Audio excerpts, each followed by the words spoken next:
회원 여러분 안녕하세요. 골든클럽 세계금융연구원 원장 정기준입니다. 자, 이번 주도 다시 찾아왔습니다. 그동안 계속해서 투자 전략을 이렇게 매주 올려드리고 있는데 오늘 처음 듣는 분도 계실 거고 계속해서 시청해 주시는 분도 계실 것 같습니다. 아무튼 봐주셔서 감사합니다.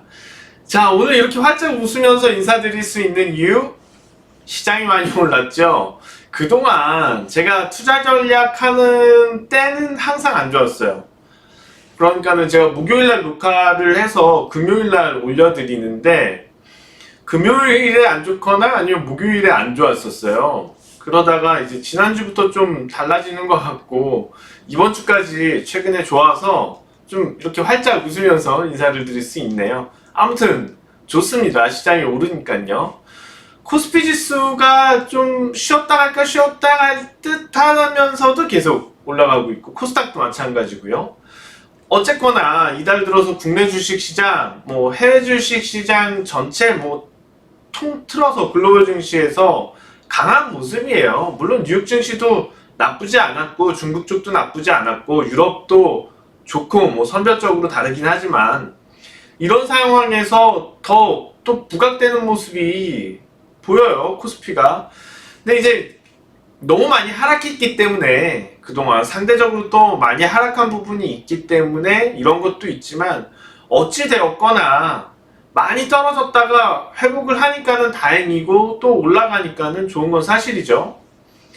자, 시장 전망들 살펴봐야 될 텐데요. 많이들 궁금하실 것 같아요. 그럴 수밖에 없죠. 시장 전망이. 왜 궁금할까요? 많이 올라도 자, 저점에서 조금 올라가고 있을 때는 사실 기대가 계속 있죠. 더 오를 수도 있다는. 근데 지금 벌써 저점에서 많이 올라왔거든요. 차트 한번 같이 보시면은요. 1900선 이탈했던 시장이 오늘 거의 2100선에 근접했었어요. 많이 오른 거죠. 자, 1891포인트가 시장 저점이었습니다. 자, 그리고 오늘 2090 몇 선까지 올랐었죠. 그러다가 이제 고점 대비해서 조금 밀려왔는데 최저점 말고 최근에 오르기 시작한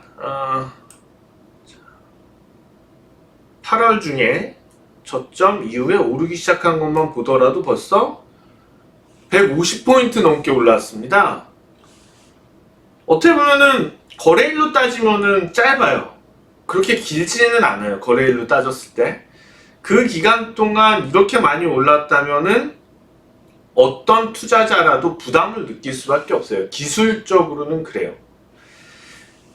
사실 따지고 놓고 봤을 때 계속 하락하던 시장이 꾸준히 하락할 가능성과 거기서부터 올라갈 가능성, 어떤 가능성이 높을까요? 계속해서 확률적으로는 계속해서 하락할 가능성이 더 높아요. 그런데 반대로 오를 때도 마찬가지예요. 계속해서 올라가고 있는 시장이요. 계속 올라가요. 연속적으로. 그러면은 이 시장이 연속적으로 상승할 가능성이 높을까요? 하락할 가능성이 높을까요? 확률적으로는 올라갈 가능성이 더 높아요. 그렇지만 심리는 그렇지 않죠. 차트를 보고 있으면 너무 많이 계속해서 연속적으로 오르면 이제 하락할 때가 되지 않았나? 이런 생각을 하지 않을 수가 없어요. 사람이기 때문에 당연히 심리적으로 그런 부분에서 두려움, 위축이 될 수 있고 기술적인 부분에서 공부를 하거나 접근을 했었던 투자자 같은 경우에는 지금 차트 흐름 보시는 것처럼 저항이 이렇게 몰리게 되면은 저항이 몰리는 상태에서는 또다시 당연히 하락에 대해서 저항은 조정을 얘기하죠. 하락에 대해서 우려를 갖게 할 수도 있거든요.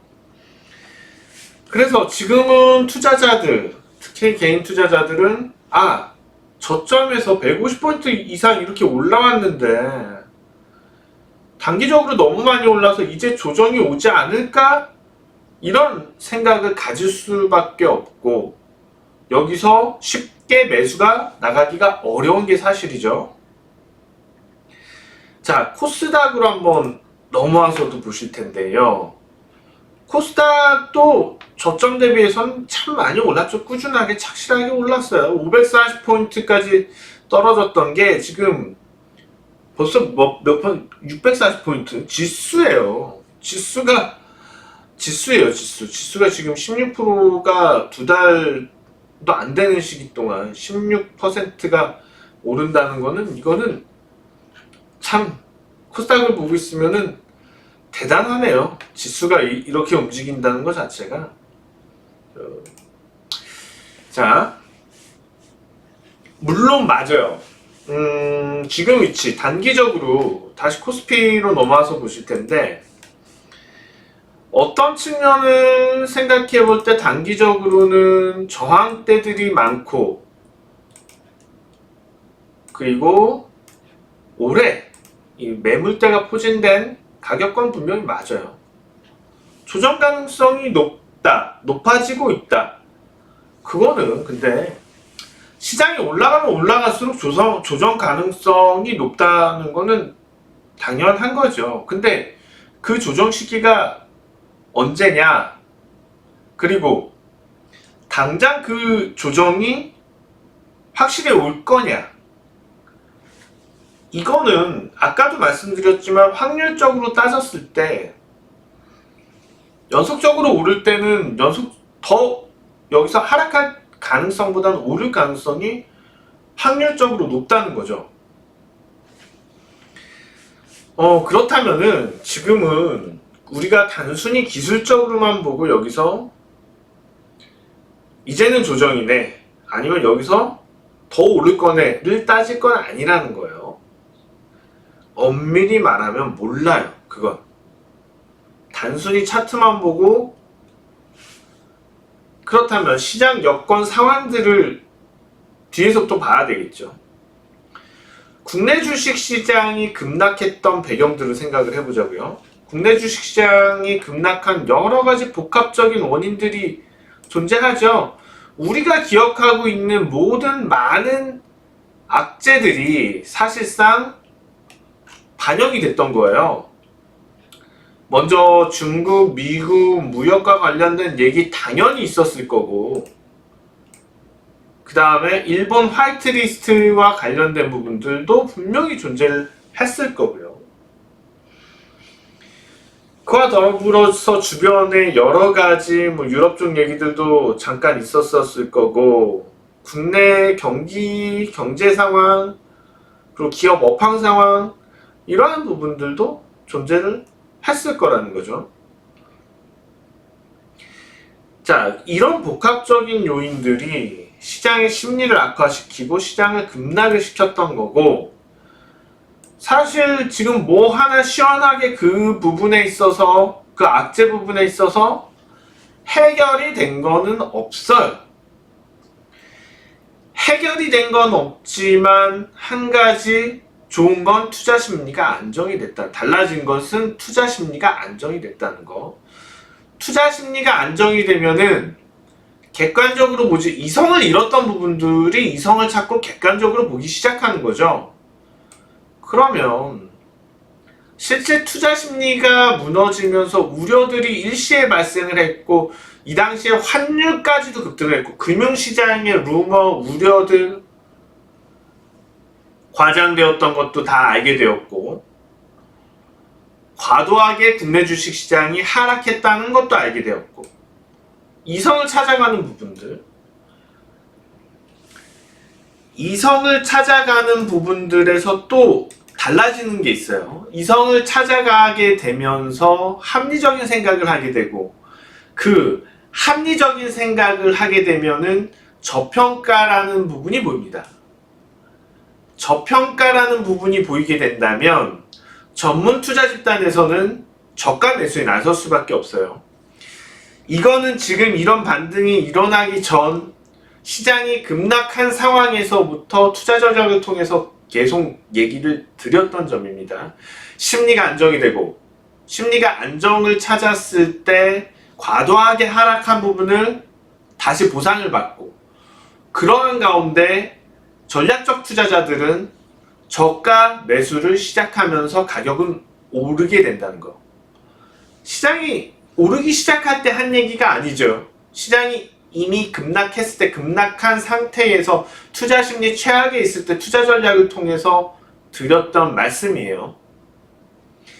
자, 이런 것들은 제가 지난 시간에도 말씀드렸지만 신이기 때문에 아는 건 아니고 정황 상황들을 봤을 때, 과거의 데이터들, 과거의 사례들을 따져봤을 때 그랬던 경향이니까 일반적으로 전문적인 분석가라면 알 수 있는 부분이겠죠. 자, 그렇다면 문제는 이거예요. 전문가들도 어려워하는 부분들. 그럼 그 부분만큼 보상을 다 받았으니까 이제는 하락할 것이냐? 아니면 그럼에도 불구하고 오를 것이냐? 자, 다시 차트로 넘어와서 이 부분에 대한 답들은 사실은 1월 달에 올려드린 투자 전략 시황 글, 그때는 이제 시황 글로 올렸었죠. 1월 달부터 올려드린 1월 달에 올해, 그러니까 2019년 전망에 대한 투자 전략, 연간 전망 투자 전략부터 보시면은 여러 가지 예상 상황들이 이렇게 돌아간다는 것을 아실 거예요. 그 중에서 3분기 말미에 가서부터 바닥권에서 상승이 올라오면서 그때부터 본격적인 상승인 거죠. 3분기 말미. 추세 전환과 추세 상승. 추세 상승이라고 할 수 있는 부분은 4분기부터라는 말씀을 드렸어요. 자, 이미 1월 달에 시장 예측한 부분에서, 연간 부분에서 올해 최고 수준의 지수 폭과 그 다음에 조정 상황들, 이런 것들에 대해서 경로가 어느 정도 예측이 돼서 거의 정확하게 예측이 돼서 지금까지 왔단 말이에요. 그럼 1월 달에 예측한 부분은 4월 달에 본격적인 추세 전환 상승인데, 그러면은 그 부분은 틀려질 것이냐? 저는 1월 달에 제가 했던 그 예측이 역시 4분기도 그 경로를 벗어나기는 어려울 거라고 봐요. 자, 산업에 대한 최악의 부분들 급락하면서, 이때 급락하면서 다 반영을 한 거죠. 산업과 관련된 최악의 부분들. 그렇다면 저평가 메리트가 발생한 상태에서 내년 기대에 대한 부분들이 4분기에 반영이 안 될 수가 없고, 그러면 기업 가치 측면에서 지나치게 과도하게 올해 낮아진 부분들은 보상이 될 수 있다는 거죠. 돌아설 수 있다는 거죠. 그러면 실제로 우리가 기술적으로 발생하는 모든 저항을 다 무시해 놓고 갈 수는 없어요. 당연히 이 채널 내에서 조정은 존재해요. 저는 이 채널 내에서 무조건 한번 어느 정도 시장이 다소 흔들릴 만한 조정은 있을 거라고 봐요. 그게 다음 주냐, 그 다음 주냐의 문제, 그건 신도 몰라요. 어떤 부분이 계기가 되겠죠. 뭔가 악재성 거리가 분명히 계기가 돼서 한 차례 조정이 있을 거예요. 그런데 그 조정의 깊이도 알 수도 없고, 그 조정 사실 단기적으로 뭔가 큰 이슈여서 크게 밀고 2000선까지 내려갈 수도 있는 거고요. 아니면 진짜 이게 조정이야 뭐야 싶을 정도로 2100 뚫고선 2100 오버슈팅이죠. 그럼 2100을 오버슈팅으로 돌파하고선 그때 어떤 지수를 찍어둔 큰 기관이라든지 외국인 투자자에 의해서, 꼭 지수 연계된 투자에 의해서 2100 넘자마자 일시적으로 그냥 빠질 수도 있어요. 제가 생각하는 시나리오는 2100에 근접할 경우 2100을 살짝 넘을 수도 있고 2100을 못 넘을 수도 있고, 그와 유사한 흐름 이후에 한 차례 그런 매물들, 오버슈팅 이후에 나오는 그런 매물들로 인해서 조정을 보이고 크지 않은, 깊지 않은 조정을 보일 가능성이 높고, 이게 점차 안정을 찾고 하면서 다음 달이죠. 이제 4분기. 다음 달부터는 본격적인 추세 전환. 자, 지금 그림 보시면 이거 추세 전환이죠. 자, 이런 식으로 추세 전환을 하면서 밀고 올라갈 가능성이 매우 높다고 봅니다. 자, 그래서 4분기에 시장이 본격적인 상승을 해서 올라가면 어디까지 올라갈 것이냐라는 궁금증. 탄력받기 시작하면은 실제로 대기하고 있는 투자 유입이 상당할 것으로 봐요. 국내 주식시장으로. 물론 중국 증시도 같이 올라가야지 될 건데, 여기에 근거 기반을 하는 건 제가 보는 건 미국의 금리 인하 기조예요. 실제로 장기적으로 경제 사이클들, 금리 기조, 주식 주가 지수 같이 보시면 금리 인상 기조에 있을 때 지수 하락하지 않고요. 금리 인하 기조에 있을 때 시장 오르지 않아요. 그거는 당연한 부분이에요. 안 좋거나 안 좋을 것으로 예상이 되기 때문에 금리 인하를 하는 거고, 그런 측면에서 봤을 때 시장이 오를 가능성보다는 내릴 가능성, 오르지 못할 가능성이 높은 거고, 금리 인상은 뭐예요? 금리 인상하는 건 경기가 좋은 상황이에요. 경기가 좋을 것으로 예상이 되거나, 그럼 지수가 오르죠. 금리 인상할 거라는 우려가 발생했을 때 잠깐 조정인 거고, 인하한다는 얘기 가능성 있을 때만 반짝인 거고요. 자, 미국의 금리 인하 기조들, 그럼 유동성에서 어떤 변화들이 거친다면은 이머징에 대해서 눈을 돌릴 거고, 중국과 연관될 수 있는 중하권 증시들 눈여겨볼 겁니다. 그런 측면들을 본다면은 외부 수급이 탄력 있게 국내 증시를 이끌어 줄 수도 있다고 판단이 되고 있고요. 자, 조정 이후에 재차 상승을 해서 시장이 올라가게 된다면 4분기 때 물론 이제 뭐 굴곡을 보이면서 올라가겠죠. 1차적으로는 연중 고점에 걸리겠지만 연중 고점을 돌파하면서 2300선에 근접하거나 살짝 넘어가거나 올해 연말까지 그럴 수 있는 랠리가 펼쳐질 가능성이 높다고 분석을 하고 있기 때문에, 지금은 조정은 있겠지만 기다리는 만큼, 만족할 만큼 조정이 없을 수도 있다면 분할 매수로 시장에 접근해 볼 만하다는 거예요. 자, 어떤 기회를 놓치면 비싸게 사야지 되고, 그 비싸게 산 가격이 단기 고점이라면 또 다른 리스크가 발생하게 됩니다. 이런 점들 감안한다면 지금은 좀 더 적극적으로 시장을 볼 필요가 있다. 만약에 조정이 발생된다면 절호의 기회가 될 것이다라고 보여집니다. 자, 종목 하나 들고 나왔습니다. 종목을 안 들고 나올 수가 없죠. 종목 한 종목. 오늘도 마침 들고 왔습니다. 이녹스 첨단 소재입니다. 반도체, 그 다음에 뭐 디스플레이, 그 IT의 소재, IT와 관련된 첨단 소재 업체예요. 관련돼서 이제 화이트리스트 제거, 일본의 화이트리스트 제거에서의 수혜 부분도 생각할 수 있겠지만, 그게 아니더라도 보시는 것처럼 계속해서 이렇게 성장을 합니다. 그럼에도 불구하고 현재 주가 수준이 낮아요. 아직까지 그렇게 부각이 안 되고 있고, 이런 시점에 매수를 해둬야 되고 현재는 튀어오를 시기가 임박했다고 보입니다. 이런 측면에서 오늘 이녹스 첨단 소재 들고 나왔습니다. 계속해서 그냥 장기적으로 볼 종목만 들고 나왔는데, 이녹스 첨단 소재는 꼭 그렇게 장기적으로 뿐만 아니고 단중기적으로도 가능한 종목이다 라고 설명을 드리도록 하겠습니다. 자, 오늘 또 이렇게 시청해 주셔서 너무 감사드리고요.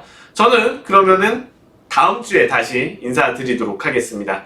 다음 주도 주가 많이 올랐으면 좋겠습니다. 고맙습니다. 정기준이었습니다.